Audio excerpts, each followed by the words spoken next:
Hello students, I am your Shashi ma'am. Here I bring for you an easy education system.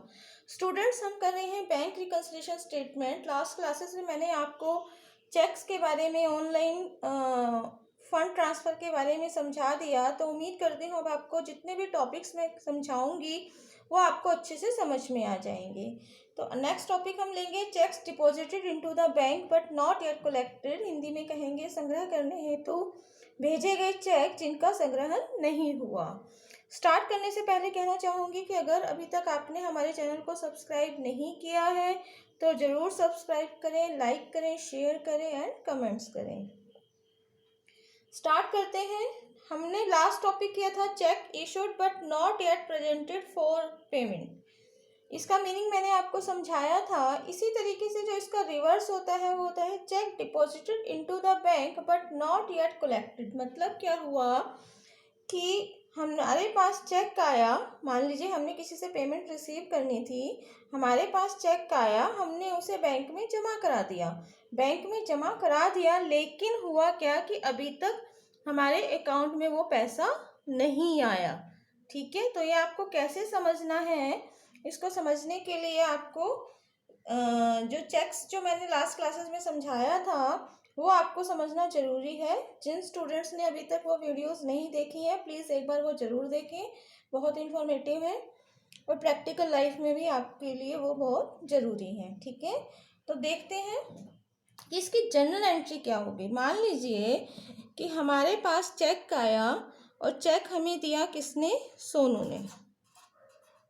ठीक है, सोनू ने हमें check दिया 10,000 का. एक एग्जाम्पल ले लेते हैं जिससे आपको समझने में आसानी हो. सोनू ने 10,000 का चेक दिया.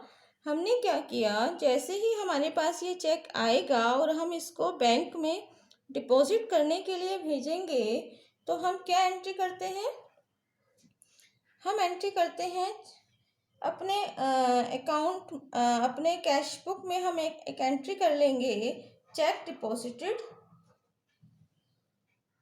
हम एंट्री करेंगे बैंक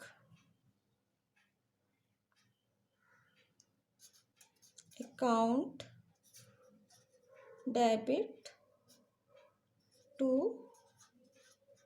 सोनू 10,000. ये जनरल एंट्री हो जाएगी. ठीक है, क्योंकि हमारे पास चेक आ गया और हमने बैंक में डिपॉजिट करने के लिए भेज दिया. जैसे ही हम बैंक में डिपॉजिट करने के लिए चेक भेजते हैं हम अपनी जनरल एंट्री अपनी बुक्स में, जनरल प्रॉपर में जनरल एंट्री कर लेते हैं. और साथ में ही जो हमारी कैश बुक होती है उसमें हम क्या एंट्री करेंगे, जैसे लास्ट क्लास में मैंने आपको फर्स्ट की एंट्री समझाई थी, इसी तरीके से सेकंड में इसमें हम क्या एंट्री करेंगे. इसमें क्योंकि हमें क्या हुआ है, रिसीव हुआ है, तो जो डेट होगी वो यहाँ लिख देंगे. मान लीजिए डेट है यहाँ पर 4/24/3/21. ठीक है, और हम यहाँ लिखेंगे टू सोनू और हम जो बैंक का कॉलम होगा उसमें हम एंट्री कर देंगे.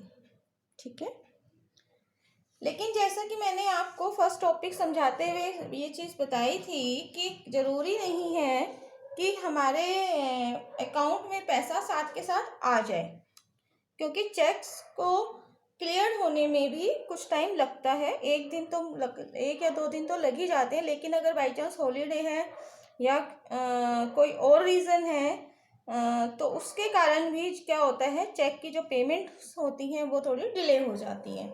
तो उसमें हमें कई दिन का टाइम भी लग जाता है.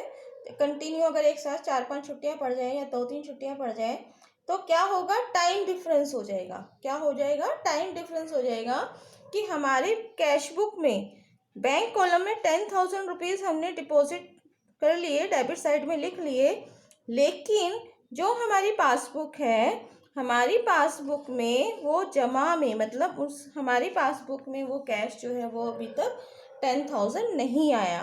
तो क्या हो गया, डिफरेंस हो गया दोनों के बीच में.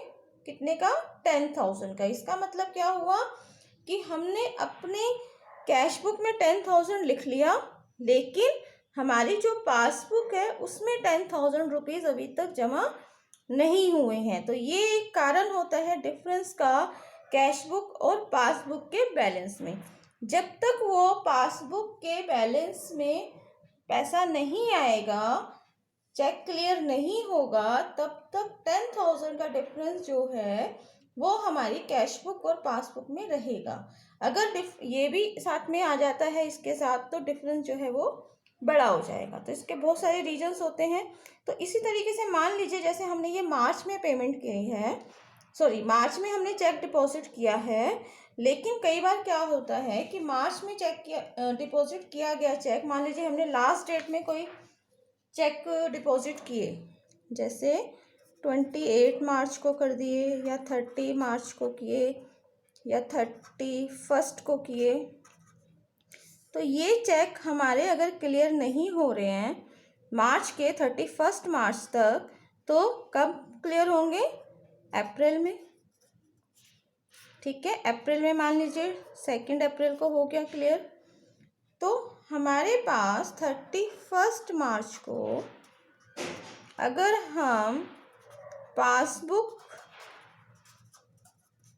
और कैश बुक इनका बैलेंस अगर हम मैच करेंगे, तो जितने भी चेक्स हमने यहाँ डिपॉजिट किए होंगे उन सब का डिफरेंस जो है वो हमारे इन दोनों में दिखाई देगा।